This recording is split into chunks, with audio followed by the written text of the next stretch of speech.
दोस्तों, स्वागत है आपका अपने YouTube channel knowledge with facts में।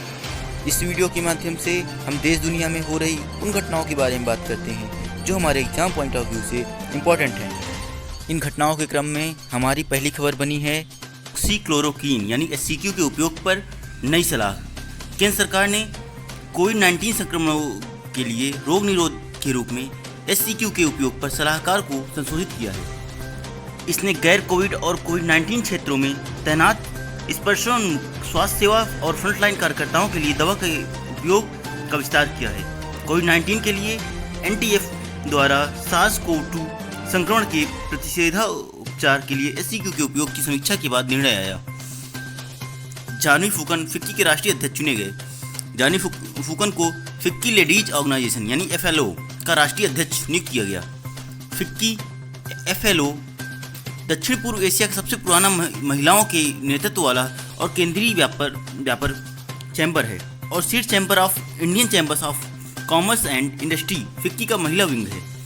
इन्होंने 36वें फिक्की लेडीज ऑर्गेनाइजेशन वार्षिक सत्र में निवर्तमान राष्ट्रीय अध्यक्ष हरजिंदर कौर तलवार से पदभार संभाला। तो ये रहा फिक्की। हेडक्वार्टर इसका नई दिल्ली में है। फाउंडेशन 1927 में हुआ था। इसमें 2,50,000 से अधिक कंपनियां हैं। अगर नंबर ऑफ एम्प्लॉयज़ की बात करें तो यहाँ पे लगभग 500 एम्प्लॉयज़ वर्क करते हैं। इसके फाउंडर घनश्याम दास बिरला हैं और पुरुषोत्तम दास ठाकुर दास हैं। की पीपल की बात करें तो संगीता रेड्डी, संजीव मेहता, दिलीप चेनो हैं। विश्व बैंक में एक प्रमुख स्थान पर आभास झा होगी। भारतीय अर्थशास्त्री आभास झा को विश्व बैंक ने दक्षिण एशिया में जलवायु परिवर्तन और आपदा प्रबंधन पर एक महत्वपूर्ण स्थान पर नियुक्त किया है। झा 2001 में बांग्लादेश, भूटान, भारत और श्रीलंका के कार्यकारी निदेशक के कार्यालय में बैंक में शामिल हुए।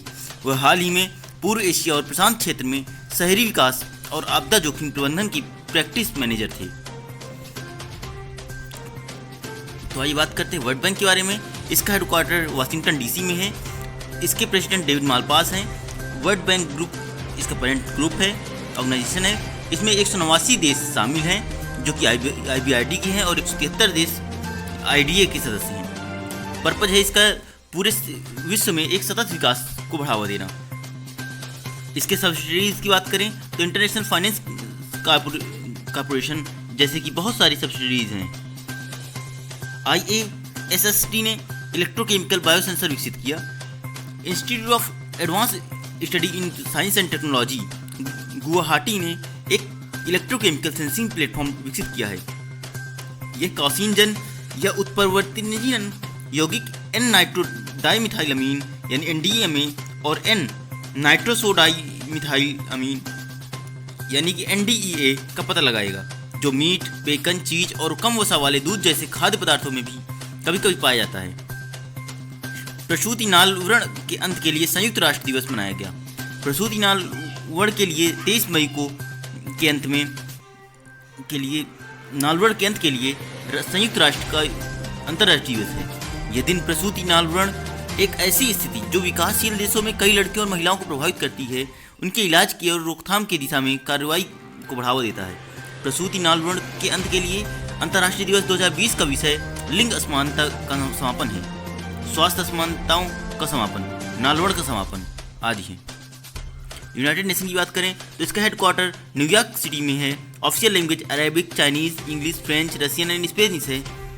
ये इंटर गवर्नमेंटल ऑर्गेनाइजेशन है। इसमें 193 देश शामिल हैं। 193वां देश इसका सूडान है। सेक्रेटरी जनरल इसके एंटोनियो गुटेरेस हैं और ये 26 जून 1945 को एक UN चार्टर के द्वारा बनाया गया था। चार्टर इंटर्ड इनटू फोर्स 24 अक्टूबर 1945 है और 24 अक्टूबर को संयुक्त राष्ट्र दिवस भी मनाया जाता है। मध्य प्रदेश सरकार ने बुखार क्लिनिक शुरू किया। मध्य प्रदेश सरकार ने लोगों को कोरोना वायरस से संबंधित जांच की सुविधा आसानी से उपलब्ध कराने के लिए बुखार क्लिनिक शुरू किया है। बुखार क्लिनिक सरकारी और निजी क्षेत्र दोनों क्षेत्रों में कार्य करेंगे।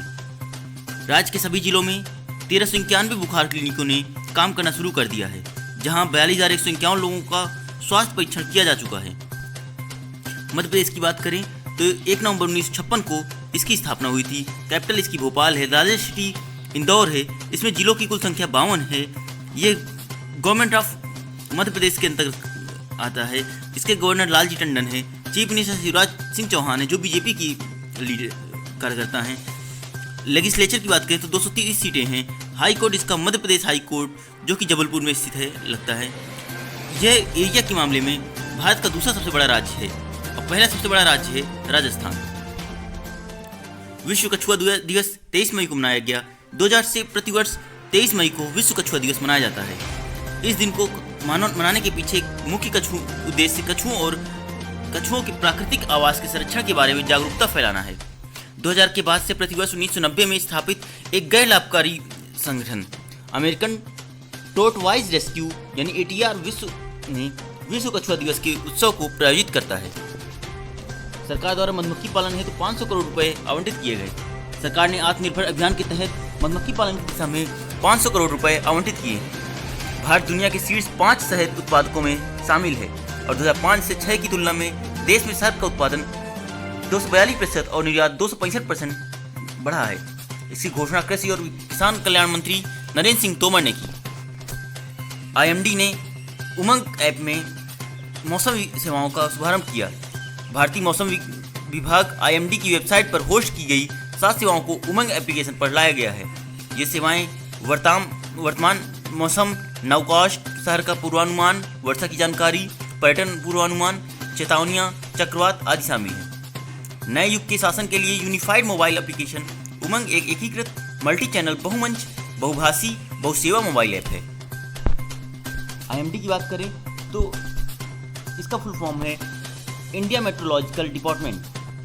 ये 1875 को की स्थापना हुई। यह गवर्नमेंट एजेंसी के अंतर्गत कार्य करती है। हेडक्वार्टर इसका लोधी रोड नई दिल्ली है, यानी इसका पूरा एड्रेस है मौसम भवन, लोधी रोड, नई दिल्ली।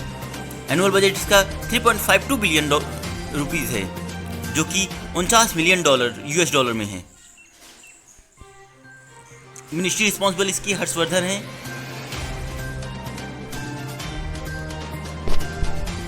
भारतीय एयरटेल ने वायस जेन में हिस्सेदारी हासिल की। भारतीय एयरटेल ने संवादी आर्टिफिशियल इंटेलिजेंस तकनीकों पर केंद्रित वायस जेन में एक रणनीतिक हिस्सेदारी हासिल कर ली है। अधिग्रहण कंपनी द्वारा अपने तेजी से विस्तार वाले एयरटेल स्टार्टअप एक्सेलरेटर कार्यक्रम के तहत किया गया है। निवेश एयरटेल को वायस जेन की प्रौद्योगिकियों तक पसंदीदा पहुंच प्रदान करेगा, जिसे कई भाषाओं में अपने ग्राहक टच पॉइंट पर तैनात किया जा सकता है। एयरटेल की बात करें तो एक टेलीकम्युनिकेशन कंपनी है जिसकी स्थापना 7 जुलाई 1995 में हुई थी। फाउंडर इसके सुनील भारती मिंतर हैं। हेडक्वार्टर इसका भारतीय क्रिसेंट नेल्सन मंडेला रोड, नई दिल्ली है। एरिया सर्व इसका पूरा भारत में होता है। टीपूल की बात करें तो इसके चेयरमैन और MD सुनील भारती मित्तल है। इसके प्रोडक्ट्स की बात करें तो fixed line, mobile telephony, broadband and fixed line internet services, digital television and IPTV जैसे इसके प्रोडक्ट्स हैं। मेंबर्स की बात करें तो इसमें लगभग 327.29 मिलियन मेंबर्स हैं। पेरेंट इसकी भारती मित्तल है, भारती एयरटेल है। वेबसाइट इसकी www.airtel.in है। डैनी हैमलिन ने टोयोटा 500 जीती। डैनी हैमलिन ने 20 मई 2020 की रात डार्लिंगटन रेसवे पर टोयोटा 500 जीती। दौड़ का सबसे रोमांचक हिस्सा 30 से कम बचे लैप में आया। क्लिंट बाउयर रात के सबसे प्रमुख रेसर थे। काइल बुश दूसरे स्थान पर रहे। चेस एलियट 38वें स्थान पर रहे।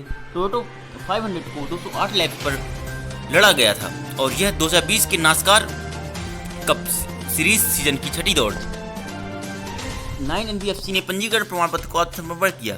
रिलायंस नेट और निश्चित फिनवेस्ट प्राइवेट लिमिटेड सहित 9 NBFC ने अपने पंजीकरण के प्रमाण पत्र का आत्मसमर्पण कर दिया है।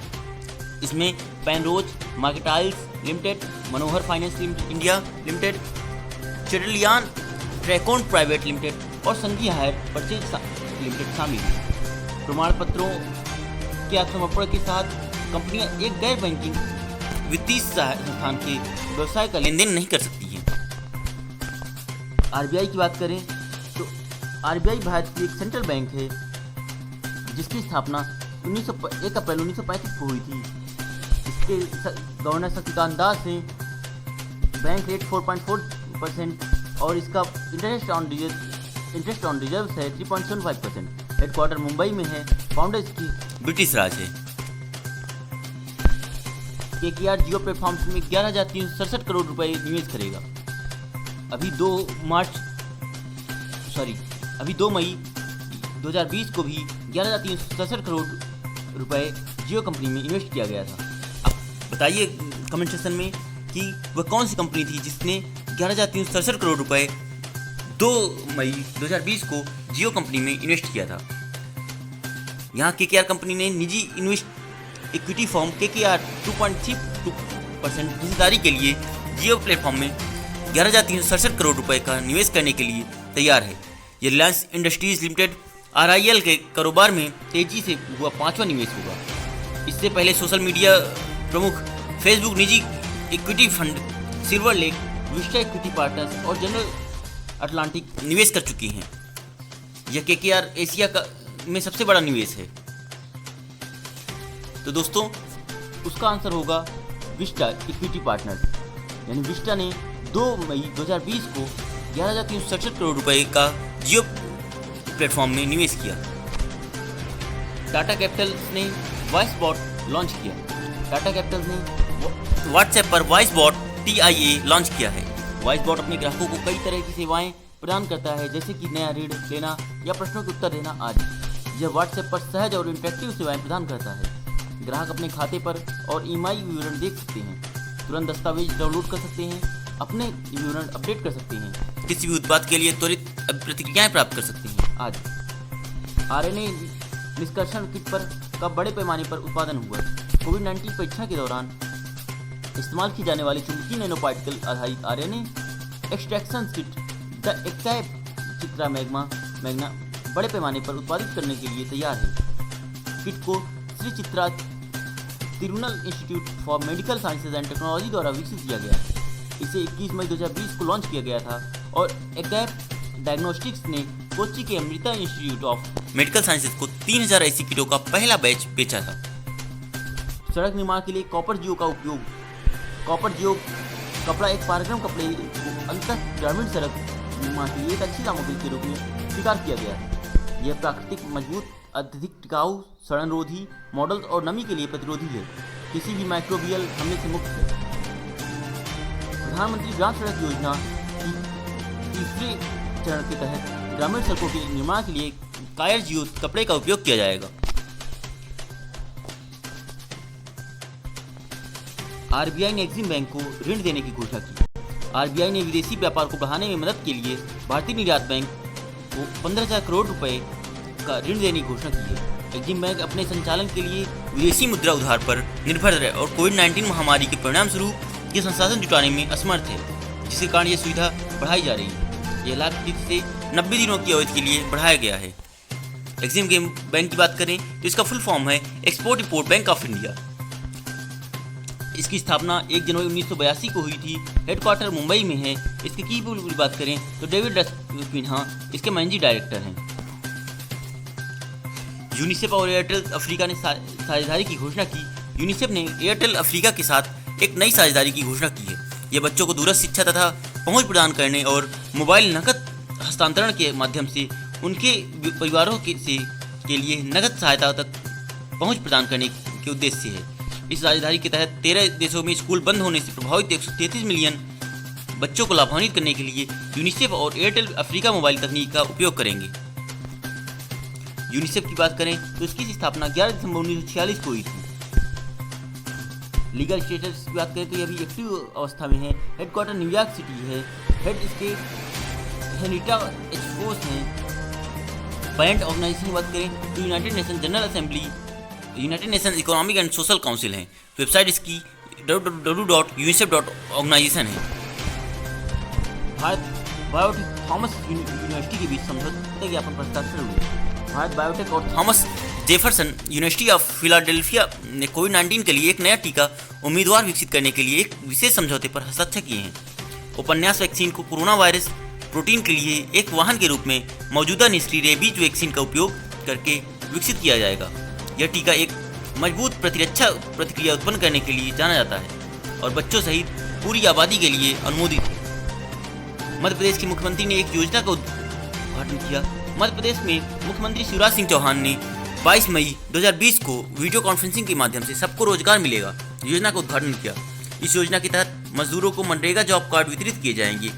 मुख्यमंत्री ने वीडियो कॉन्फ्रेंसिंग के माध्यम से ग्राम प्रशासनिक समितियों के प्रमुखों के साथ भी चर्चा की। एनटीपीसी ओएनजीसी संयुक्त उद्यम स्थापित करेंगे।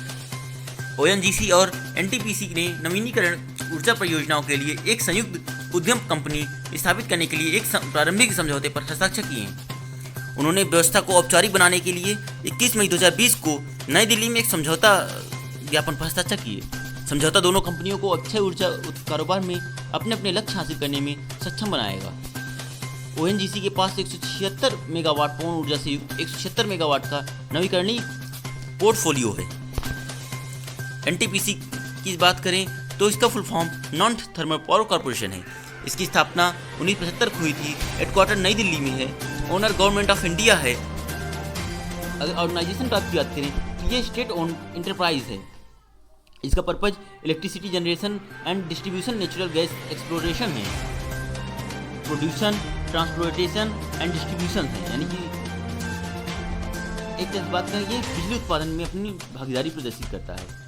पावर स्टेशन की बात करें तो NTPC Ramagundam thermal power plant, NTPC Tanda और भी बहुत सारे हैं। प्रसिद्ध गायिका श्यामला जी भावे का निधन हो गया।